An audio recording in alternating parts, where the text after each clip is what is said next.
May 1942. Barnes Wallis sits in his vicar's office outside London, staring at equations that refuse to cooperate. The 54-year-old aircraft designer has a problem, and it's keeping him awake at night. Germany's industrial heartland, the Ruhr Valley, depends entirely on water. Massive reservoirs behind enormous gravity dams power the factories, the steelworks, the coal mines. Destroy those dams, and you cripple Hitler's war machine. But how do you break a concrete wall 130 feet thick at its base? Conventional bombs won't work. Drop them from 20,000 feet, they scatter across the valley. The dams stand untouched. Wallis knows this. British bombers have tried. They've failed. The Luftwaffe designed these structures to withstand direct hits. Even a 4,000-pound blockbuster creates nothing more than surface cracks. But Wallis has been studying hydrostatic pressure. Water is incompressible. Detonate a charge directly against a dam wall underwater, and the explosion's force has nowhere to go except through the concrete. The physics are elegant. The engineering challenge is impossible. How do you place a bomb precisely at the base of a dam wall when German flak guns cover every approach and torpedo nets protect the reservoirs? Then comes the breakthrough. Wallis remembers skipping stones as a child across a pond in Derbyshire. A spinning cylindrical bomb released at exactly 60 feet altitude at exactly 220 miles per hour would skip across the water surface like a stone. It would bounce over the torpedo nets, strike the dam wall, sink, explode at a predetermined depth of 30 feet. The hydrostatic shock wave would shatter the concrete from within. The concept violates every principle of conventional bombing. Air Ministry officials call it fantasy. They refuse funding. Wallis persists. He builds scale models, tests them in his garden pond, then in a ship-testing tank at the National Physical Laboratory. The physics work. The bomb spins backward at 500 revolutions per minute, creating the Magnus effect, aerodynamic lift that keeps it skipping across the surface. But the full-scale weapon presents nightmarish challenges. It weighs 9,000 pounds, shaped like an oil drum 4 feet in diameter, packed with Torpex explosive. The Lancaster bomber must be extensively modified to carry it. Bomb bay doors removed, special caliper arms installed to spin the weapon before release, and the pilot must fly at exactly 60 feet above the water at night. While German anti-aircraft guns fire directly at his cockpit. One miscalculation in altitude or speed, and the weapon sinks on impact or bounces over the dam entirely. By February 1943, Wallis finally convinces Air Chief Marshal Arthur Harris to authorize the mission. Harris is skeptical. He prefers area bombing of German cities to what he considers gimmick weapons. But the potential payoff is enormous. The Möhne Dam alone holds 140 million tons of water. The Eder Dam, even larger. The Sorp Dam supplies Dortmund's industries. Breach all three, and the resulting floods would devastate the Ruhr Valley for months. One problem remains. Who possesses the skill to fly this mission? The target demands absolute precision. The aircraft must approach the dam in complete darkness, drop to 60 feet exactly, accelerate to precisely 220 miles per hour, release the weapon at exactly 425 yards from the target. Standard bomber crews train for high-altitude formation flying. This requires something entirely different. This requires pilots who think like fighter aces but fly heavy bombers. This requires a special squadron that doesn't yet exist. Harris summons Wing Commander Guy Gibson to his office in March 1943. 24 years old, already decorated with the Distinguished Service Order and Bar, the Distinguished Flying Cross and Bar. Gibson has completed 3 operational tours, an astonishing achievement when most crews never survive their first. Harris offers him a desk job. Gibson refuses. He wants to keep flying. Harris smiles. He has something better. March 15th, 1943. Gibson receives orders to form a new squadron. No designation yet, just Squadron X. No mission details, no target information, only a requirement. Assemble the best bomber crews in the Royal Air Force and train them for something that has never been attempted. Gibson doesn't hesitate. He begins recruiting immediately. He wants pilots who can think independently, navigate by instinct, fly with absolute precision in conditions that would ground conventional bombers. He selects men he's flown with before, men who've survived tours over the Ruhr and Hamburg and Berlin. Flight Lieutenant John Hoppy Hopgood, aggressive, fearless, already decorated for pressing attacks through impossible flak. Flight Lieutenant Mick Martin, an Australian who flies his Lancaster like a fighter aircraft low and fast. Pilot Officer Les Knight, precise, methodical, never rattles under pressure. Squadron Leader Henry Maudslay, Eton educated, ice-cold nerves, respected by every man who flies with him. The crews arrive at RAF Scampton in Lincolnshire, knowing nothing except that Gibson requested them personally. That's enough. If Gibson wants them, the mission matters. They receive their squadron designation, 617 Squadron, their badge, a breached dam with lightning bolts. Still no mention of the actual target. Training begins immediately. Gibson orders low-level flight practice, extremely low level. His pilots must fly their Lancasters, 4-engine bombers weighing 30 tons, at precisely 60 feet above water. In peacetime, this violates every safety regulation. During wartime, it's insane. Lancasters are designed for high-altitude strategic bombing, not hedge-hopping across the English countryside, but Gibson demonstrates first. He takes his aircraft down to wave-top height over the Derwent Reservoir. His crew watches the altimeter needle bounce 50 feet, 40, 30, too low, and the propeller wash creates a visible spray trail. Too high, and the weapon won't skip correctly. The problem is measuring altitude precisely at night. Standard altimeters are useless below 100 feet. Gibson's bomb aimer, Pilot Officer Frederick Spam Spafford, devises a solution so simple it seems absurd. Mount 2 spotlights under the aircraft, one in the nose, one near the tail, angled so their beams converge exactly 60 feet below the bomber. When both light circles merge into a figure-8 pattern on the water surface, the aircraft is at correct altitude. The crews test it immediately. It works, but altitude is only part of the equation. The pilots must also judge distance from the target precisely. Release too early, and the bomb skips past the dam. Release too late, and the aircraft flies into the explosion. Barnes-Wallis calculates the optimal release point, exactly 425 yards from the dam wall. But how does a pilot judge 425 yards while flying at 220 miles per hour in darkness with flak exploding around his aircraft? Gibson's engineers construct a simple wooden sight. 2 nails mounted on a triangular frame. The bomb aimer looks through the device. When the 2 nails align with the towers at each end of the dam, the aircraft is exactly 425 yards from target. Release the weapon. Technology from the Stone Age solving a problem that has defeated precision bombing for 4 years. The crews practice obsessively. Low-level runs across British reservoirs. Night navigation at extreme altitude. Formation flying in complete radio silence. They fly so low that farmers complain about Lancasters buzzing their fields. Gibson ignores the complaints. His crews fly lower. Martin's Lancaster clips tree branches during one practice run. The aircraft returns to Scampton with leaves embedded in its wing surfaces. Gibson doesn't reprimand him. He knows Martin understands the margins better than anyone.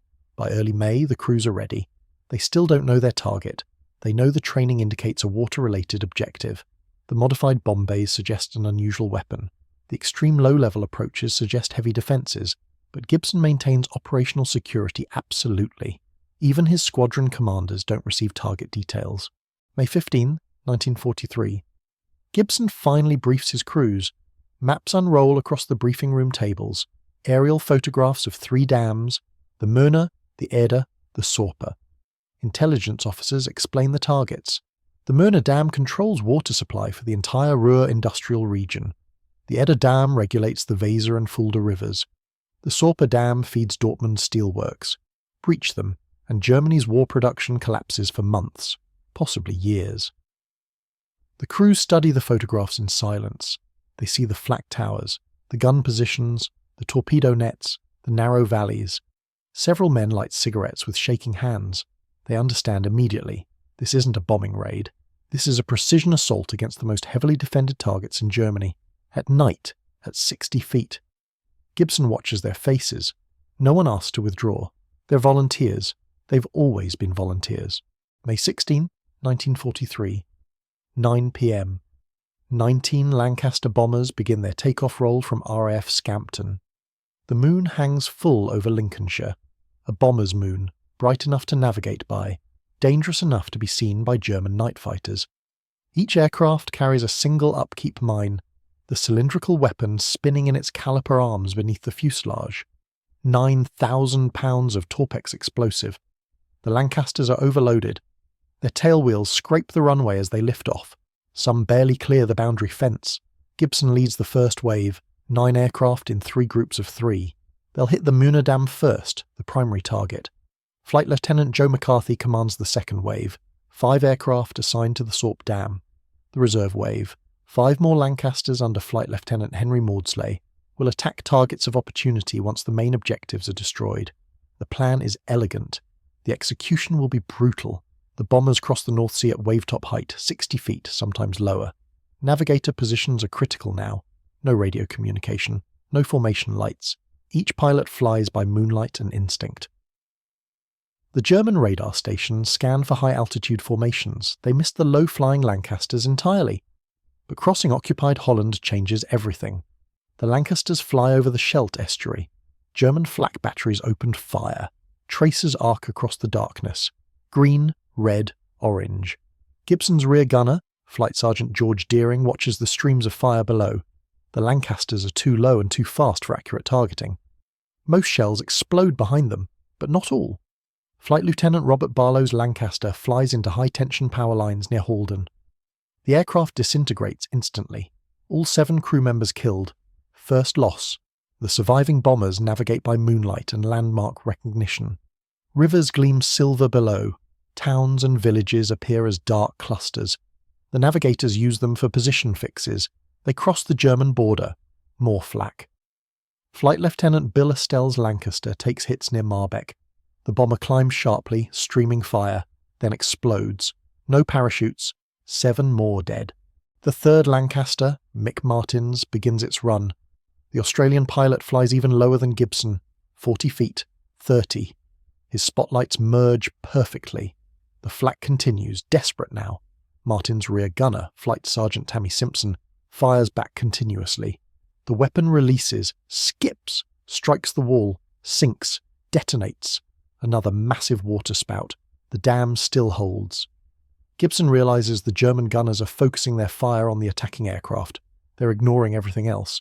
He makes a decision that defies every tactical manual. He flies his Lancaster, already bombed, no offensive capability, directly alongside the next attacking bomber. Flight Lieutenant Mel Young begins his run. Gibson flies parallel, drawing flak fire onto his own aircraft. The German gunners split their attention. Young's Lancaster survives to release its weapon. Another perfect drop, another detonation. The dam wall develops visible cracks. Gibson's wave approaches the Mona Dam on May 17th at midnight. The valley appears below them, steep-sided, heavily forested. The reservoir surface reflects moonlight like polished steel, and there it is, the Mona Dam, 130 feet high, 2,100 feet long, a massive concrete wall holding back 140 million tons of water, towers at each end bristling with flak guns. Gibson circles once, studying the approach. The valley narrows as it reaches the dam. The Lancasters must fly in from the south, drop to 60 feet above the water, accelerate to attack speed. The flak towers have perfect firing angles. The gunners can target the bombers throughout their entire approach run. There's no cover, no evasion, just fly straight into the guns and hope. Gibson begins his run. His flight engineer, Sergeant John Pulford, pushes the throttles forward. The Lancaster accelerates, 180 miles per hour, 200, 220. The spotlights beneath the aircraft create twin circles on the water. Front gunner, Flight Sergeant George Deering, fires continuous bursts at the flak towers, suppressing fire, forcing the German gunners to keep their heads down. Gibson's bomb aimer, Spam Spafford, hunches over his wooden sight device. The dam towers are lined through the 2 nails, 425 yards. Bomb gone. The upkeep mine drops away. Its backward spin carries it forward, skipping across the water surface. Once, twice, 3 times. It strikes the dam wall, sinks. The Lancaster climbs hard, banking left to escape the valley. Behind them, the hydrostatic charge detonates. A massive plume of water erupts, 300 feet high. The shockwave rattles Gibson's aircraft a mile away. The crew watches the water column collapse. The dam wall remains intact. The concrete is held. Gibson radios the second aircraft. Flight Lieutenant Hopgood begins his approach. The German gunners are ready now. They've had time to range their weapons. Flak streams toward Hopgood's Lancaster from both towers. The bomber flies through a curtain of fire, tracers punch through the fuselage. The port inner engine erupts in flames. Hopgood holds course. His bomb aimer releases the weapon, but the Lancaster's already dying. It climbs, trailing fire. The bomb bounces over the dam wall and explodes on the power station below. Hopgood's aircraft gains perhaps 200 feet before the fuel tanks detonate. The bomber cartwheels into the ground beyond the dam. 3 crew members escape by parachute. 4 burn with the aircraft. It's 12 at night. Squadron leader Henry Maudslay begins his 5th attack run on the Muna Dam. The flak intensity has increased. The German gunners understand now what's happening. They pour everything they have into the narrow valley approach. Maudslay's Lancaster flies through streams of tracer fire. Red, green, white. The night sky resembles a deadly fireworks display. Gibson circles above, watching. He counts the flak positions. At least 10 guns firing simultaneously, maybe more. The Germans have positioned their weapons perfectly. The Lancasters must fly straight and level for the final approach. No evasive maneuvers, no variation in altitude or speed. The bombers are trapped in a predictable flight path for nearly 30 seconds, an eternity when 20mm cannon shells are shredding the air around you. Maudslay's bomb aimer releases the upkeep mine, but something goes wrong. The weapon drops slightly late, perhaps 1 second, perhaps less. At 220 miles per hour, 1 second equals 320 feet. The cylindrical bomb skips across the water, strikes the dam parapet instead of clearing it, detonates on contact. The explosion is catastrophic. The blast wave catches Maudslay's Lancaster still over the reservoir. The aircraft staggers in midair. Gibson sees flames erupt from the starboard wing. Maudslay fights for control. The Lancaster climbs slowly, trailing fire and debris. The crew's radio discipline breaks for the first time. Someone transmits a brief, desperate message, then silence. The bomber disappears into the darkness beyond the valley. It crashes 60 miles away near Emmerich. All 7 crew members die. Gibson must make a decision. 5 aircraft have attacked. 5 upkeep mines have detonated against the Mona Dam. The wall shows significant damage, cracked spider webbing across its face, but it hasn't breached. He has 3 aircraft remaining in the first wave. Continue attacking the Mona, or divert to the Edda Dam and hope 5 bombs were enough. He chooses to continue. Flight Lieutenant Dave Shannon begins his run. The 20-year-old Australian pilot has watched 4 aircraft attack before him. He knows exactly where the flak concentrations are. He flies even lower than Martin, skimming the water surface so close his propeller wash creates visible spray. The German gunners struggle to depress their weapons low enough. Shannon's bomb aimer releases at the perfect moment. The weapon skips beautifully. 4 distinct bounces, each one carrying it closer to the target. It strikes the dam wall dead center, sinks to 30 feet, detonates. The water column erupts higher than before, 400 feet, maybe 500. The shock wave travels through the concrete structure. Gibson watches through binoculars. The dam wall holds, but barely. He can see the cracks widening. The concrete is failing from within, exactly as Barnes-Wallis predicted. 1 more bomb, maybe 2. Flight Lieutenant Les Knight receives the order. The Australian pilot has been circling for nearly 20 minutes, watching his squadron mates die. He knows what's waiting in that valley. He begins his approach at 00:52 hours. His flight engineer advances the throttles. The Lancaster accelerates to attack speed. The spotlights beneath the aircraft merge into their figure-8 pattern.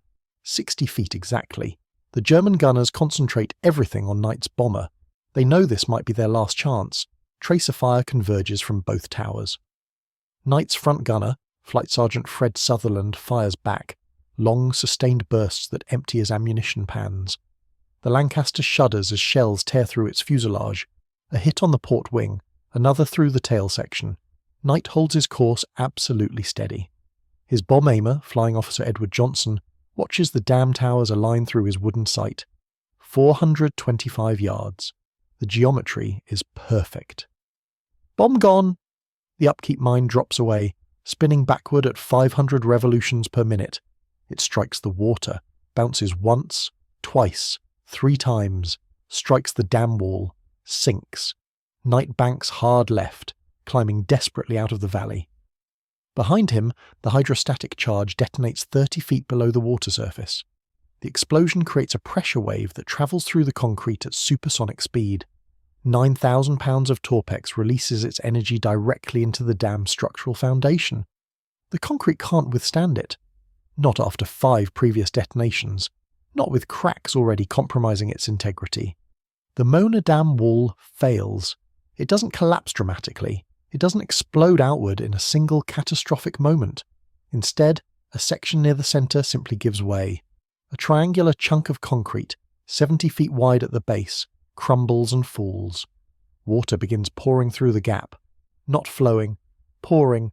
140 million tons of water finds an opening and accelerates. Gibson circles overhead, watching. The breach widens rapidly. The water pressure tears away more concrete. The gap expands to 100 feet, 200 feet. The reservoir begins emptying at an incredible rate. 12,000 cubic meters per second. The released water crashes down into the valley below, a wall of destruction 30 feet high, travelling at 15 miles per hour. The flood roars through the Mona Valley. It obliterates everything in its path. Power stations, railway bridges, roads, villages. The water reaches the town of Neheim within 20 minutes. Buildings collapse. People drown in their homes. The flood continues west, following the Ruhr River Valley toward the industrial heartland. Factories disappear beneath the torrent. Coal mines flood. Power plants shut down as their cooling systems fail. Gibson transmits the coded success signal, nigger. The code word, named after his dog killed by a car the previous day, tells RAF Bomber Command that the Mona Dam is destroyed. He orders the remaining aircraft in his wave to proceed to the secondary target, the Eder Dam. 3 Lancasters turn southeast, Gibson, Shannon and Knight. They've accomplished what British bombers have attempted for 3 years. They've breached Hitler's fortress dams, but the mission isn't finished. The Eder Dam still stands, and the cost is already terrible. 3 aircraft lost, 21 men dead. The night is far from over. At 1 a.m. Gibson leads his 3 remaining Lancasters toward the Eder Dam, 70 miles southeast of the Mona. This target presents different challenges. No flak towers. The valley is too remote, too strategically unimportant for heavy anti-aircraft defences. But the approach is worse. Far worse. The Eder sits in a steep forested valley with a castle perched on a hill directly in the flight path.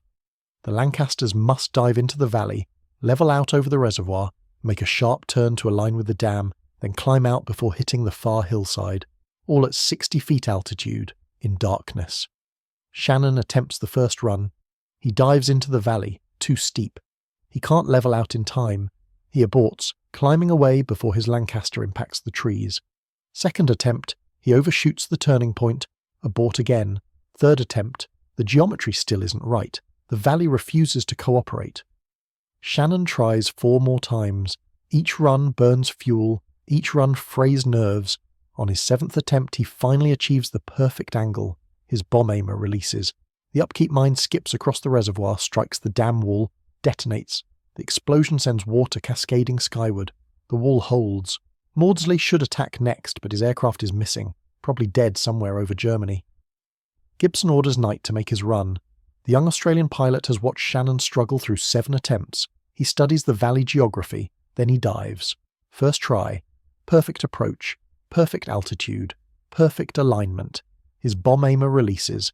The weapon skips 4 times, strikes the wall dead centre, sinks, detonates. At 2 a.m. the Eder Dam fails.